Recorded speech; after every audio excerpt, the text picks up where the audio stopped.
अब आते हैं इंग्लिश के क्लास पर। इंग्लिश के क्लास में बताया गया है आज सारे स्टूडेंट्स को नोट्स के द्वारा पॉल्यूशन के बारे में। पॉल्यूशन यानी कि प्रदूषण। प्रदूषण है क्या?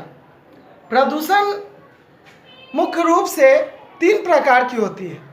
मुख्य रूप से जो मुख्य प्रदूषण है, ऐसे तो ध्वनि भी एक प्रदूषण है, लेकिन मुख्य प्रदूषण 3 चीज़ों को कहा गया है। आज जो लिखाया गया है उसके पंक्ति के हिसाब से उसका अर्थ हम बताने जा रहे हैं। Pollution is one of the most dangerous thing available around us. प्रदूषण हमारे आस पड़ोस में उपस्थित सबसे खतरनाक चीज़ों में से है। It is the cause of many types of diseases. यह कई सारे बीमारियों का कारण है। प्रदूषण कई सारे बीमारियों का कारण है। There are mainly 3 types of pollution. मुख्य रूप से 3 प्रकार के प्रदूषण होते हैं। पहला एयर पॉल्यूशन, दूसरा वाटर पॉल्यूशन और तीसरा सॉइल पॉल्यूशन। एयर पॉल्यूशन कहने का मतलब है वायु प्रदूषण। वाटर पॉल्यूशन कहने का मतलब जल प्रदूषण। और सॉइल पॉल्यूशन का हिंदी होता है मृदा प्रदूषण। अब देखो एयर पॉल्यूशन के बारे में पहले जानते हैं। एयर पॉल्यूशन है क्या? एयर पॉल्यूशन यानी वायु प्रदूषण। It creates by the smoke released from vehicles, factories and racks. वायु प्रदूषण का मुख्य कारण है वाहनों के द्वारा निकले हुए धुएं, फैक्ट्री के द्वारा निकले हुए धुएं, कूड़ा कचरा प्लास्टिक को जलाने के बाद निकले हुए धुएं। यह हमारे आसपास के वायु को प्रदूषित करती है, जिसके कारण से हमें सांस लेने में परेशानी होती है। और बहुत तरह के आजकल वायु में प्रदूषण होने के कारण हम अजीबोगरीब बीमारियों को झेलते जा रहे हैं। अजीबोगरीब बीमारियां आजकल हम लोगों को होती जा रही है।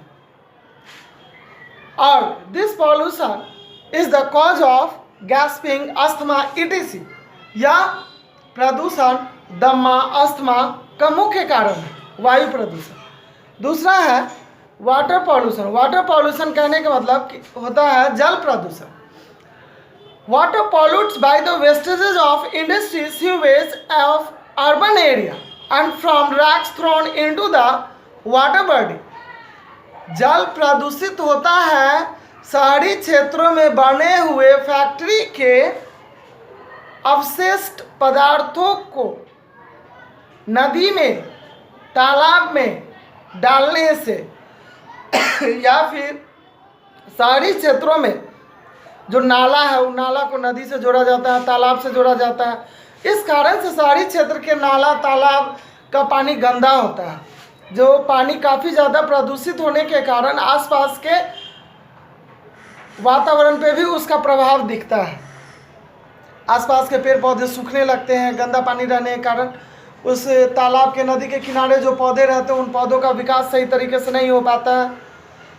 अब इसमें this pollution creates plague, skin infection, stomach etc। यह प्रदूषण यानी कि जल प्रदूषण मुख्य रूप से हैजा, त्वचा से संबंधित बीमारियां, पेट दर्द,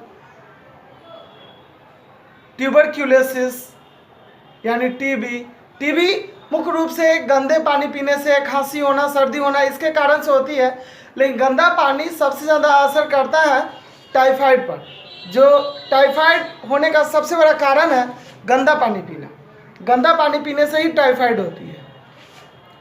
तीसरा है सॉइल पॉल्यूशन यानी कि मृदा प्रदूषण यानी कि मिट्टी प्रदूषण। It pollutes bye throwing plastic and thermocol on the ground. यह प्रदूषित होता है प्लास्टिक, थर्मोकोल, पन्नी, पॉलीथीन जिसको बोलते हैं, थर्मोकोल, इस सबको फेंक उग देते हैं, मिट्टी में सट जाता है, चिपक जाता है, जिस कारण से मिट्टी प्रदूषित हो जाता है। उस जगह पे कोई भी अच्छा पौधा नहीं उग पाता, उस जगह पे मिट्टी की उर्वरा शक्ति घट जाती है। इसलिए हमें हमेशा प्रयास करना चाहिए कि मिट्टी पर हम कभी भी किसी प्रकार के अवशिष्ट पदार्थों को, जैसे कि प्लास्टिक, थर्मोकोल को तोड़कर, फोड़कर, पन्नी को, ये सब चीज़ को नहीं फेंकना चाहिए। उस सबको किसी खास जगह पर रखना चाहिए। किसी खास एक जगह पे कूड़ा कचरा को रखना चाहिए ताकि हर जगह का मिट्टी खराब ना हो। इसके कारण मिट्टी प्रदूषण के कारण आज मिट्टी की उर्वरा शक्ति घटती जा रही है और इसे हमें अगर रोकना है तो हमें यह ध्यान देना होगा कि हम ज़्यादा से ज़्यादा प्लास्टिक का उपयोग न करें, प्लास्टिक का उपयोग न करें, थर्मोकोल का उपयोग न करें, और करें भी तो उसको सही तरीके से उसको डिस्ट्रॉय करने के लिए जो नगर निगम अलग अलग जगह पे कूड़ा कचरा को रखने की व्यवस्था की हुई है उस जगह पर ले जाकर रखें, ताकि नगर निगम उसको ले जा करके अच्छा तरीके से उसको डिस्ट्रॉय करें। ठीक है, इंग्लिश का क्लास ख़त्म। अब कोई प्रॉब्लम होगा इससे संबंधित तो पूछ सकते हैं।